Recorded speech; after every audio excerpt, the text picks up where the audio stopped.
Hilchos Shofar v'Sukkah v'Lulav Perek Shvi'i. The laws of Shofar, Sukkah, Lulav, chapter 7, and today we start Lulav. We did Shofar 3 chapters, Sukkah 3 chapters, and now we're doing Lulav. And by divine providence, because we're learning this so soon after Sukkot, so I have my Lulav, still fresh in many ways, so we can examine in the etrog. So we can examine some of the laws practically as we're going to learn them in the Rambam. Of course, what we're going to learn now is based on one pasuk, one verse in the portion of Emor in Vayikra on the screen, where it says, "U'lekachtem lachem bayom harishon." On the first day of Sukkot, you're supposed to take for yourselves.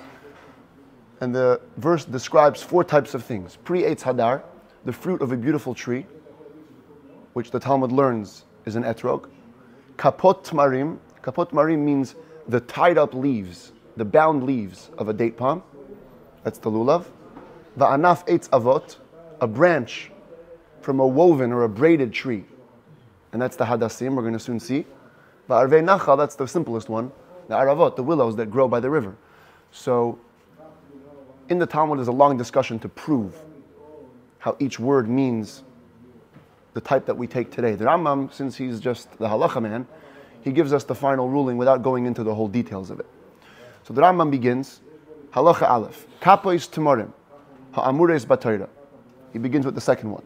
When the Torah says, kapot tmarim, the bound up leaf of the date palm, hein chariyos shel dekel, it's branches of a palm tree, kishayitzmechu, as they grow, koydem sheyispardu ha'alin shalahen lekan u'lekan, before the leaves spread out to each side, ela kishayiyah k'may sharvit, when it's like a rod or a scepter.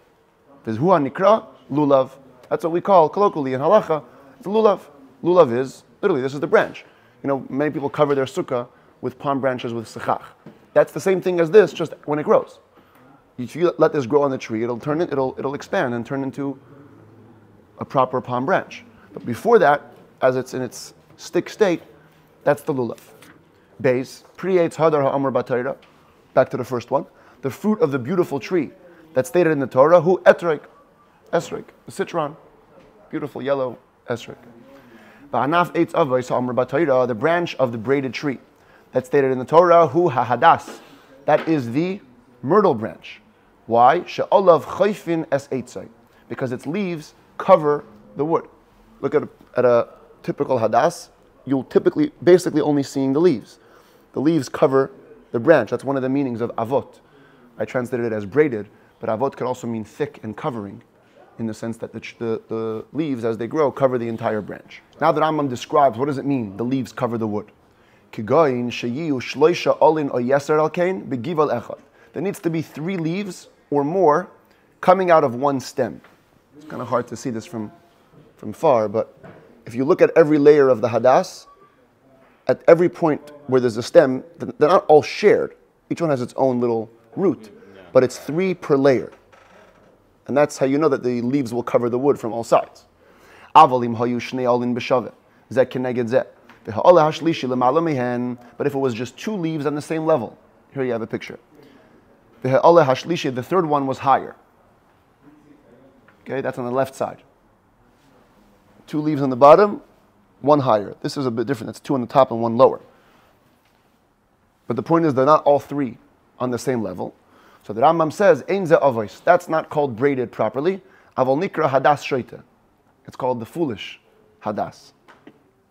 Talmud talks about there was a certain rabbi who once ended up taking this type of hadas for his lulav, 2 in 1, and because of that, his student purposely looked for that hadas, because his teacher did it. It's like one of the sources in the Talmud for copying your Rebbe. You know, just because his Rebbe did it, that's why he did it too. It's like a very subtle level. Very subtle difference. Very subtle difference. They have people inspecting these hadassim to make sure that they're all meeting the criteria of the Torah. Gimel. Arvei nachal ha'amures b'Torah, when the Torah says willows of the brook, of the river, einon kol davar hagadol al hanachal, that's not anything that grows by the river. Elamin yaduahu, it's a very specific type that's known, hanikra arvei nachal, which is called willows of the river. Ole shaloi moshuch kanachal, as a matter of fact, its leaf is elongated like a river. Unfortunately, my aravot over here are not so fresh, but you can see the arava leaf, it's long. Upiv chalak, the edge is very smooth. V'kaneh shaloi adaim. The stem is red. Okay, I can't really access it. No, you can sit down there. Huh? These are the hadassim. No. The aravot? Okay, here. Yeah. They're red. This one's actually green. But many people, it'll turn to red after a while. Plus, many people are actually mehader. They're careful to find an arava that already has a red stem. But yeah, they will turn to red naturally too. V'zeu hanikra arava. That's what we call the arava, the willow. V'roiv min zeh gadol hanacholim. Most of the type of this species grows by the river. Lekach nemar arvei nachal. Therefore, the Torah says the willows that grow by the brook, by the stream. But the truth is, even if it grows in the desert or in the mountains, kosher. It's still kosher. The Torah is not using the word nachal essentially. It's just because that's the way it usually grows. There's another type of plant similar to the arava, but the leaf of it, see, on the right side, it's called the tzafzafa. The leaf is round. First of all, it's not elongated. And secondly, upiv doime lemasar. The edges are like a saw. They're very sharp. The kana shaloi einei adar, and the stem is not red. V'zeu anikra tzafzafa. That's called the tzafzafa plant. V'hi psula, that is disqualified for using as the arava. The yesham min arava. There's another type of arava, another type of willow. She'ein piha ala shalachalak. That it's not here nor there. The edge, the rim of the leaf is not smooth. The einei kemasar. It's not like a saw. Elayesh by tlamim ktanim ad ma'oid has very small indents. K'may pi magal katan, like the edge of a sickle, a small sickle. V'zer kosher. That's kosher. That's on the left over here. According to many opinions, this is called in Aramaic in the Talmud the chil fagila. The chil fagila is in between. It has elongated leaf like an arava, small indents, not so sharp, but because it's not fully smooth, so it's not exactly like the arava, but it's still kosher. All of these things are from tradition, clearly, explicitly delivered from Moshe Rabbeinu. Hey, arba meaning elu mitzvah achasein. All these four types are one mitzvah together. Uma'akvin zeh, they're essential to one another. Oh wait. I think this is the chil fagila. Yeah, here they're not so sharp, you can see. Okay, one of the two. Anyway, the Rambam says they're all one mitzvah, they're all essential to each other. V'kula nikrai mitzvahs lulav, and they're all called the mitzvah lulav. In other words, you can't say, I only have an etrog, so I'll do that. No, you got to have all four in order to have the mitzvah. The Rebbe would always use this as a big lesson in serving God, because the four types are like the four types of Jews, right? The etrog has a good taste and a good smell. Lulav has good taste, no smell, smell, no taste, and the arava has no taste, no smell. And nevertheless, he's essential. If you don't have the arava Jew, you don't have a lulav. You don't take any less than them, you don't take any more than them. If you don't find one of them, do not take instead of it another type that's similar. In Talmud, there's one opinion that says that if you don't have an etrog, you should take an apple or a pomegranate, something to remember that it's not just the lulav, it's something else. But the halacha is that we don't. If you don't have the etrog, just forget about it. Vav mitzvah min hamuvchar. It is the choicest mitzvah. Le'egoid lulav v'hadas v'arava v'lasei shloshtan aguda achas. To tie together the lulav, the hadas, and the arava and make them into one bundle. That's the best way to do it, as we do today. In other words, you don't have to. Technically, you can pick them all up together without a bundle. But the mitzvah is to bundle these three together. When you pick them up to fulfill your obligation with them, mevarech tchila al natilas lulav. The blessing that you should make is, Hashem commanded us to take the lulav. Why not the etrog? Why not the hadas? Hoyil v'kulan smuchin lai. Because all the other ones are dependent upon it. The Talmud says it's the tallest. It's the one you see most prominently. Then you take this bundle, the lulav bundle, in your right hand. The esrog bismailai, and the esrog in your left hand. The noitlan derech gedilasam, and you take them the way they grow. Their root should be facing the ground, and their top should be facing the sky. This is where the lulav grows. from the tree. This is where the etrog grows from the tree. This part is facing down, and the other parts are facing up. That's how we take the mitzvah. If you didn't tie them up, you just took each one by itself, yotza, you fulfilled your obligation. Again, provided that you have all four. But if you only had one of the types, or you had three, and you were missing one of the types, do not take the lulav till you find all the rest of the types.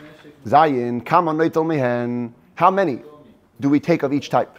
Lulav echad ve'esrog echad, one lulav, one etrog, ushnei badei arava, ushleisha badei hadas. 2 arava, 2 willows, and 3 minimum hadasim of the myrtles. If you wanted to add to the hadasim, so it should be a beautiful bunch, Moisif you should add. You could add v'noyei mitzvah, it's actually a beautiful mitzvah. That's why many times in Lulav, people add many hadasim. People have 12, 18, 36, some people put. Only the hadasim though. That's the only ones that you can add to. Avol sha'ar amin and any of the other types, ein moisifin al minyonam, be'in gerdimyam, we don't add to their number, we don't take away. V'im hoisif agara, if you added or subtracted, pasul, it's disqualified. Ches kama shir oirach kol min mehem. What is the minimum required length of each of these types? Lulav ein paches me'arba tfachim. The lulav can be no less than 4 tfachim, 4 handbreadths. V'im haya arich kolshu, kosher. But if it was as long as you make it, still kosher. Saw that video going around this year of the guy with like the giant lulav, like up to the roof. Doesn't matter how long it is, but minimum 4 tfachim. Umedidasai mishidrasai bilvad. The count starts only from the spine, loy meireish ha'olim, not from the top of the leaves. I wonder if you can see this over here. This is the top of the leaf of the lulav, but this is the spine. You see the thick middle leaf in the middle? That's what has to have 4 tfachim. The shidra ends about here. So this is where the 4 tfachim have to be. You have to have 4 tfachim of spine. So make sure you don't cut your lulav too short, because you have to have 4 handbreadths of the spine. The hadas va'arava ein paches mishleisha tfachim.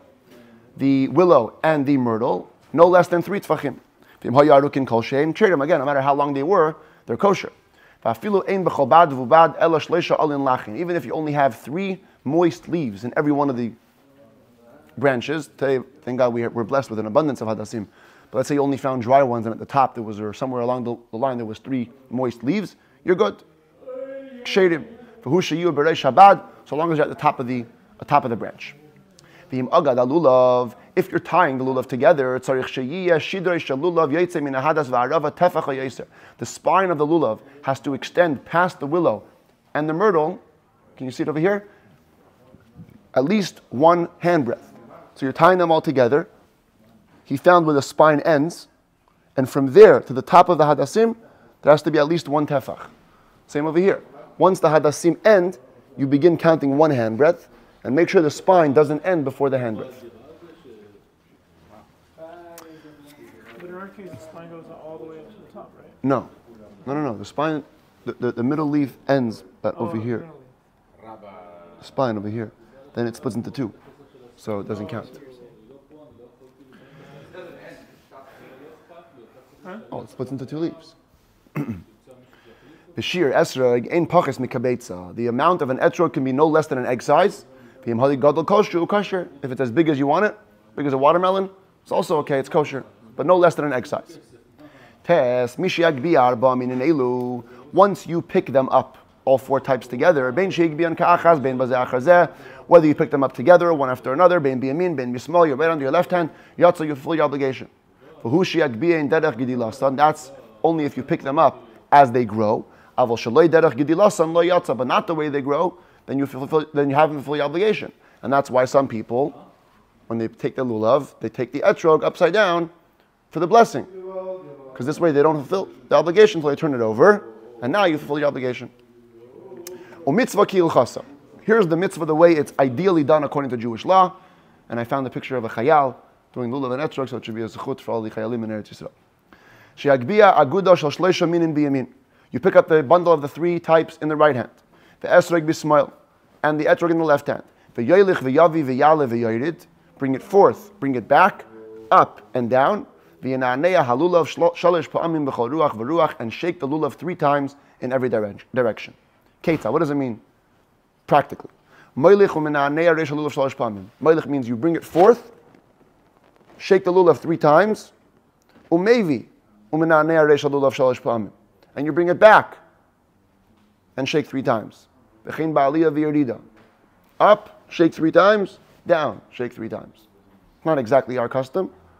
We just move it 3 times to every particular direction.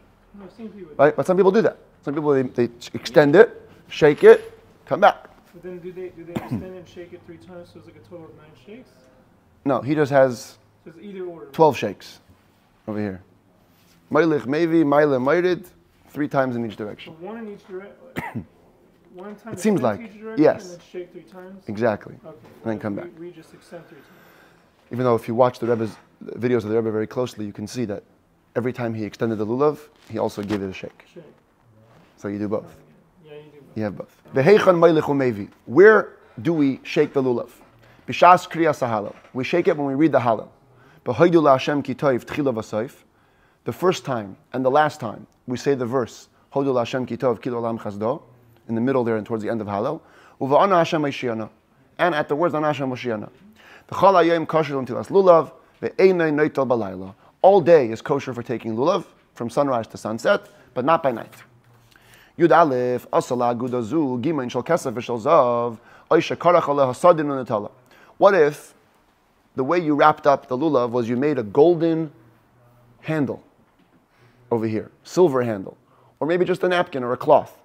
Yatza, you fulfilled your obligation. Lekicha al yedei davar acher shma lekicha. The Rambam rules, grasping something through something else is still considered grasping. Today the custom is, and the ideal custom is, to wrap the lulav with the lulav itself. These are leaves from the actual lulav. So you don't have anything else interposing. But if you made a gold or silver or something else, it's okay. But it has to be honorable or beautification. Because if it's there to beautify it, it's not considered an interposition, interruption. But if you stuck the lulav and etrog into a flower pot or into a pot and you held the pot, now you're not fulfilling the obligation because you aren't really holding the lulav and etrog. Yud beis. If you tied the lulav together with the willow and the myrtle, and inside the knot, inside over here, let's say I would put a cloth around the lulav and it would be interrupting between the lulav and the hadas,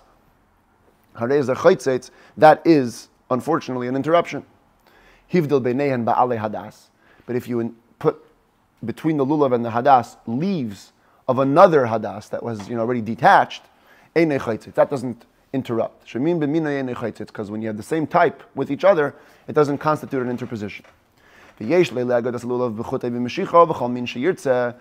tie the lulav with a strand, with a string, any type that you want, since the whole bundling it isn't essential anyways. Again, ideally, we do it with the lulav itself, but you could do it with anything else. Yud Gimel. Mitzvahs lulav lihinatil b'yom rishon shel chag bilvad. This is a fascinating law many people are unaware of. The mitzvah of the lulav, initially, is to be taken only on the first day of the holiday. B'chol makom u'v'chol zman v'afilu b'Shabbos. In every place and every time, even on Shabbat. Shenemar, as it says, u'lekachtem lachem b'yom harishon. You take the lulav on the first day. That's the mitzvah, only on the first day. Uv'amikdash levadai, only in the holy temple. You take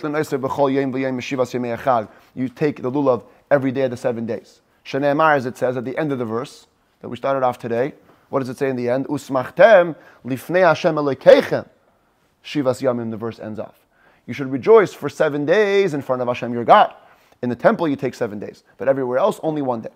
Chol Yom HaShabbos liyis b'seichim me'achag einei nitel b'Shabbos. If Shabbat came out to be in the middle of the holiday, any of the days besides the first day, you don't take lulav on Shabbat. For the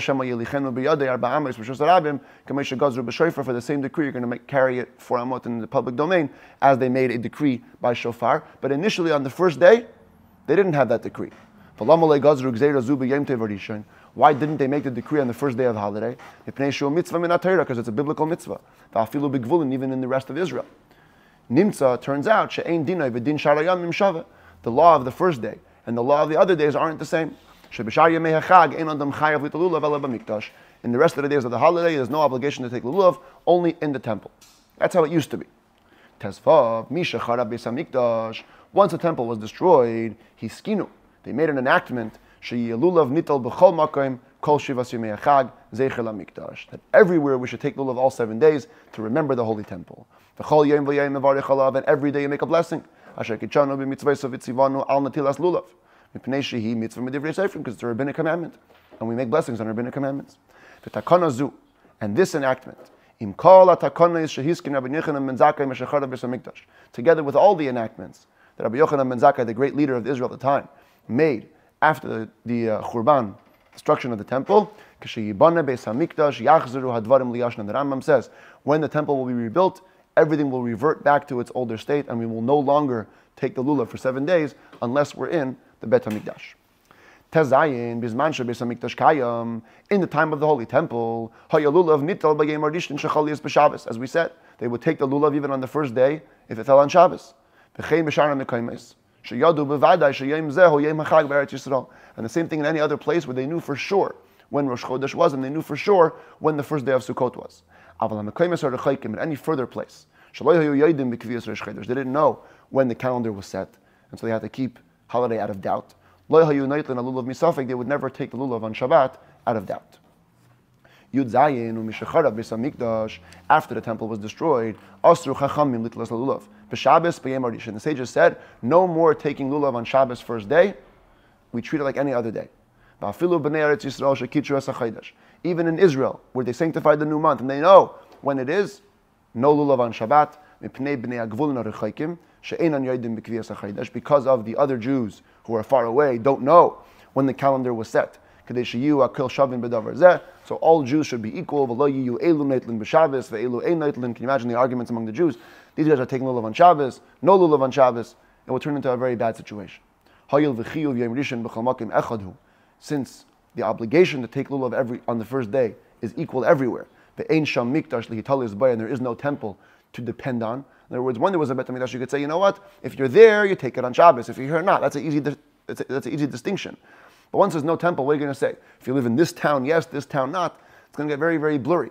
So the sages said, you know what? Forget about it. No more lulav on Shabbos. Yudches. Nowadays, we have the opposite problem. Everybody uses the same calendar. Everybody knows when the holiday really is. Nevertheless, Nishar Hadavar K'mais Shahaya, we kept things the way they are. Shelo Yinote Lulav B'Shabbos Klal. We don't take lulav on Shabbat at all, as we did this year. First day of Sukkot was Shabbat. No one took lulav. Loi B'Gvulin V'loi B'Eretz Yisrael. Not in the rest of Israel. Not in the diaspora. Not in Israel. V'afilu B'Yem Rishon, even on the first day. V'afal Pi Shehakal Yedim B'Kviyas HaChodesh. Even though everybody knows when the new month was set, doesn't matter. We kept things as they were. Ukvar B'Yarnu, we've already explained. She'ikar Ha'isur B'Netilas Lulav B'Shabbos. The main reason for the prohibition of taking lulav on Shabbat is a gzeira, it's a decree. Shema Yavirenu Arba Amos B'Shus Rabim. We're worried perhaps we're going to transfer 4 amot in the public domain. Yutes. Kol shechayav b'shofar u'v'sukkah chayav b'netilas lulav. Any Jew who is obligated to listen to the shofar and sit in the sukkah is obligated to take a lulav. V'chol ha'pater m'shofar v'sukkah pater b'netilas lulav. Anybody who's exempt from hearing shofar, exempt from sitting in the sukkah, is also exempt from lulav. Katan ha'yadei l'na'neya, a child, the moment he knows how to shake the lulav, chayav ba'lulav midivrei seifrim v'dei lechanchei b'mitzvahs. He himself is obligated to shake lulav rabbinically to educate him in mitzvahs. And again, we see the point that the child himself becomes obligated because it's the father's mitzvah to make sure he does everything perfectly. Chav halacha l'Moshe miSinai. There is a tradition, halacha, directly from Moses on Mount Sinai. He received that on Mount Sinai. Shemeviin b'mikdash, that in the holy temple, besides for the regular lulav, they would take arava acheres chutz me'arava shebalulav, another arava plant, besides for the arava in the lulav. They would do something with it. And that obligation nobody could fulfill with the arava that was in his lulav. A separate arava was taken. Its required amount was even 1 leaf on 1 branch. It could be very small. Nevertheless, they would usually bring huge aravot. And what would they do? So what was the mitzvah of the arava? Every one of the 7 days of Sukkot, they would bring these massive arava branches. Lean them onto the sides of the mizbeach. They were so tall that their heads would bend over the top of the mizbeach. Here you only have one, but in this Rambam they show how it was multiple. They would surround the entire mizbeach, decorated with aravot. Uba'eis shahayu mevi'in oisa v'seider oisa, and when they brought the arava and set it up, toikin u'merin v'toikin, the kohanim would blow the shofar. Long blast, short blast, long blast. Chol yom Shabbos liyas b'sei chag. If Shabbat came out to be in the middle of the holiday, ein zoik v'n arava. They wouldn't do the arava that day. Elohim kain chol yom shvi liyas b'Shabbos. Unless the last day, Hoshana Rabbah, was on Shabbat, zoik v'nesa b'Shabbos, they would put it up even on Shabbat, mitzvah, to publicize the fact that these arava are actually a mitzvah to be taken. Hoshana Rabbah can fall on a Shabbos. Used to be able to. Now we don't. Okay. Yeah, because I mean, you can't perform the... Because of that problem. Because arava is so important, we don't want to get into the issue of doing it on Shabbos. Chav Beis, Ketzad hayu oisin, what would they do, or how would they prepare the arava for Shabbat? Mevi'in oisa me'erev Shabbos lamikdash. They would bring the arava before Shabbat already to the holy temple. Umanichin oisa begigi eis shel zav, and they would store it in these golden barrels, kadei shelo yichmeshu ha'olin, so the leaves wouldn't wither. Ulemachar zoik v'neis al gabi ha'mizbeach, and the next day they would put it up on the mizbeach. Ubayin ha'am v'leikchin mimena v'neitlin oisa. Everybody would come and take a piece of the arava, kederach sha'osin b'chol yom, as they would do every day. The arava zu, this arava, hoyil ve'ena beferish b'Torah. Since it's not clear in the Torah, ein neitlin oisa kol shivas yemei chag zeichel hamikdash. Even today we don't do this to remember the temple because there's no mitzvah clearly in the Torah. Ela b'yem hashvi bilvad hu sheneitlin oisa b'zman hazeh. Only today, only on the seventh day, we take the aravot, the extra aravot, even nowadays. Ketzad oisa, what do you do with the aravot today? You take one branch of arava or many branches. Today we do 5. Chutz me arava shebalulav, besides for the arava in your lulav. And you smash it on the ground or onto a utensil 2 or 3 times with no blessing. Again, we do 5 times. Because this practice is only a custom, not a mitzvah, so we don't do a blessing on a custom. And every day, all the Jews who were in the temple would walk around the mizbeach holding their lulavs pa'amachas.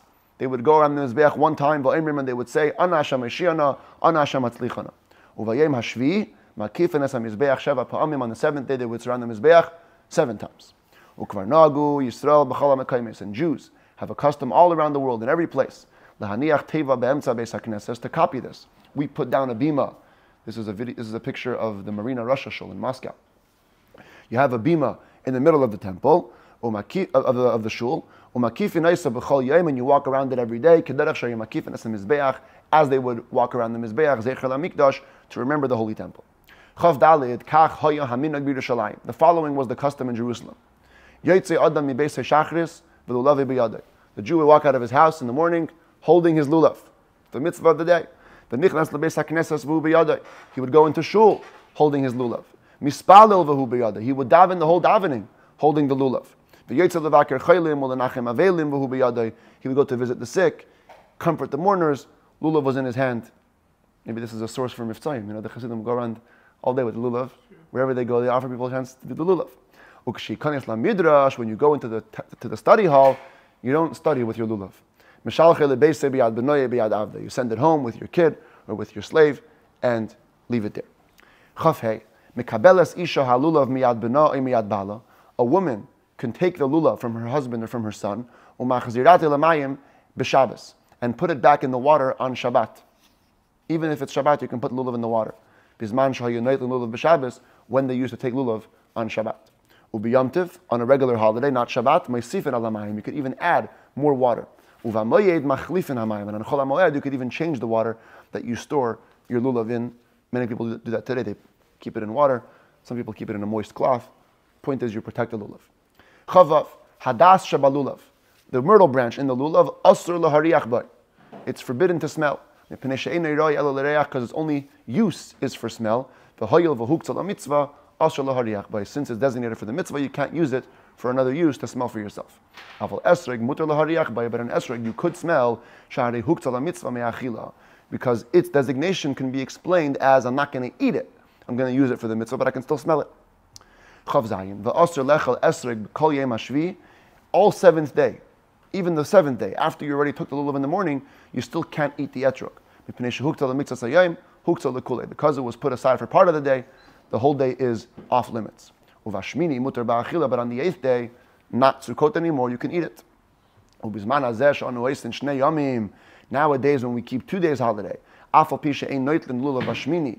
though we don't take the lulav on the 8th day,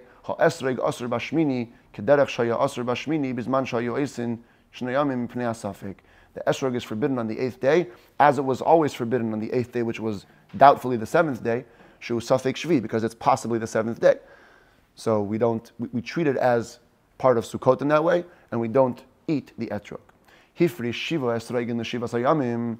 The guy was very rich, and he took 7 etrogim, one to use each of the days. Kol achas va'achas yotzei b'liyoma v'oichla lemachar. Each etrog he can use that day and eat it the next day. You can't eat it that day because muktzah for part of the day, muktzah for the whole day. But because you have another etrog to use tomorrow, this one is over today, and you can eat it for breakfast, have some etrog jan the next day.